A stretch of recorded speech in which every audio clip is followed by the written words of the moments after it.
And maybe you are compelled, hopefully you are compelled to pull them to the side and say, what's going on? How can we really pray for you? How can we be a family to your family?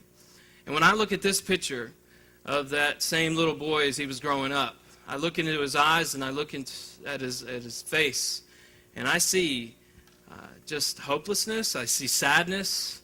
I see despair already. And that breaks my heart when I look at that picture.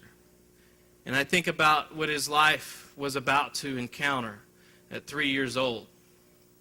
You see, just prior to this, at 2.5 years old, and this is me if you haven't figured this out yet, I remember that one very warm evening, I was sitting with my mother on a mattress. And I remember she was just bawling, she was wailing, she was crying, and she continued to say, I'm sorry, I'm sorry.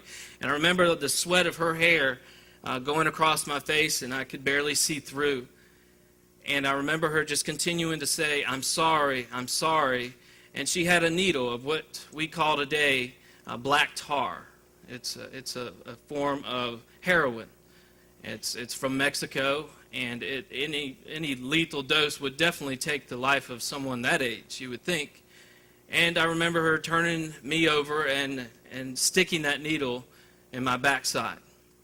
I remember the burning sensation. I still remember to this day the burning sensation. I still remember her continuing to apologize and to cry and to hold me even tighter and almost hurt me, how tightly she was holding me and just saying, I'm sorry, I'm sorry. And I remember hearing banging on the door, and I remember hearing a little bit of voices at the door. And from that point on, I don't remember much except for my father coming in with a sport coat with the little patches on the sleeve. Y'all remember the patches on the sleeve? And I remember the patches. I remember a female officer and a male officer. And I remember one question that my dad said. He looked at me and he said, son, do you want to go with me? And the last thing I remember saying was no. Because no matter what we go through, our mom is our mom, you know. We feel very close to our mother no matter what she's doing to us. Well, at the time, my mother was about to be kicked out of her apartment, and that is when her journey of being homeless was to begin. And my dad had to go through all kinds of hoops to get custody of me. See, back in the 70s, when I was born in 1977, I know I look like I was only born in the late 80s, maybe, something like that. And I appreciate you acknowledging that. But, because I saw somebody, 70s, no way. Yes. And so, back in the system there, your mother always got custody of you, typically, and it's still that way to some degree today, but a lot has changed, as we know. And my father had to get custody of me. He felt in his heart he had to do something to get me out of this situation. He knew that I was already being brought up in the street life. My mother was selling herself on the street to be able to pay for her drug habit, and she was taking me along everywhere imaginable. And thankfully, some of my memories have ceased. One of the greatest memories I just told you. And so my dad married the lady that he was currently dating, who, of course, became my stepmother.